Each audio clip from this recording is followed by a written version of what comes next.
बिस्मिल्लाहिर्रहमानिर्रहीम। हमारी इंजीनियरिंग में सिविल इंजीनियरिंग में कुछ चीज़ें ऐसी होती हैं कि जो एम्पिरिकल बेस्ड होती हैं, मींस कि हम एक्सपीरियंस से की बुनियाद पर चीज़ों को करते हैं और उनसे सीखते हैं और उसी से फिर आगे फर्दर जो अपने सोल्यूशंस होते हैं उनको रिवाइव करते रहते हैं। उनमें जैसा मैंने पहले भी कहा था कि अगली फेज़ ऑफ सबस्टैंडर्ड कंस्ट्रक्शन कि जिसमें हमारे पास जो डैम्पनेस है वो हमारी कंस्ट्रक्शन की जो एस्थेटिक है उसको भी ख़राब करती है, और दूसरा ये कि जो डिफरेंट इश्यूज़ आते हैं जैसे फ्लोरेसेंस का या प्लस्तर का जड़ जाना, पेंट का जड़ जाना, स्ट्रक्चर का बुरबुरा होना, ये इश्यूज़ इसमें शामिल हैं। तो अब ये एक पुराना मकान बना हुआ है जिसमें इसमें चूँकि यकीनी तौर पे इसमें ना हॉरिजॉन्टल डीपीसी होगी ना वर्टिकल डीपीसी होगी, तो उसकी बुनियाद पे हमने फिर जो चीज़ें वक्त के साथ साथ सीखी हैं वो ये थी कि ऐसा ऐसा फिर हमने वर्टिकल डीपीसी के तौर पे कि बाहर की तरफ जो पैन क्रश है जिसको हम आमतौर पे चिप्स कहते हैं या ज़ीरो की बजरी कहते हैं, वो अप्लाई करना शुरू कर दी। वो अप्लाई करने के बावजूद भी जो डैम्पनेस है ये ऊपर ट्रेवल हुई है, ये थ्रू आउट दी वॉल जो है वो डैम्पनेस चल रही है, और कुछ जगहों से जो है ये जो पैन क्रश है, जो चिप्स है, ये जड़नी भी शुरू हुई है।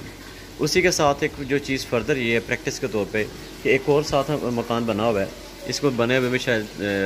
साल डेढ़ हुआ है, तो इसके ऊपर भी वही जो प्रैक्टिस है वो अप्लाई की गई हुई है। लेकिन इसका भी वही चीज़ है कि यहाँ से जो पैन क्रश है वो जड़ना शुरू हुई है, उतरना शुरू हुई है, और इसके बावजूद जो है डैम्पनेस है वो ऐसा ऐसा जो है वो ऊपर की तरफ ट्रैवल करना शुरू हुई है।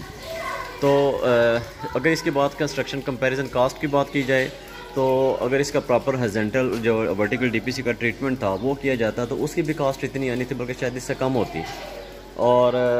हॉरिजॉन्टल डीपीसी और वर्टिकल डीपीसी की जो कास्ट है वो इतना मैटर नहीं करती, बड़ी नॉमिनल से होती है। 15,000 20,000 30,000 पे आ जाएगी, 40,000 50,000 आ जाएगी, इससे ज़्यादा वो जो कास्ट है वो मेरा नहीं ख्याल एक्सीड करती हो। लेकिन उसके जो नुकसान आते हैं वो इस शक्ल में हमारे सामने आते हैं। फिर तो जो हमारे पास स्टैंडर्ड प्रैक्टिस या सेट जो सॉल्यूशंस हमारे पास मौजूद हैं जिसमें हॉरिजॉन्टल डीपीसी या वर्टिकल डीपीसी है, ये सॉल्यूशंस जब हमारे पास मौजूद हैं तो हम हमें जो है वो टेकअप करना चाहिए, और टेकअप करने के साथ साथ जो है अप्लाई करना चाहिए ताकि जो कंस्ट्रक्शन डिफरेंट डिफेक्ट्स हैं उनको अवॉइड किया जा सके। जज़ाकल्लाह।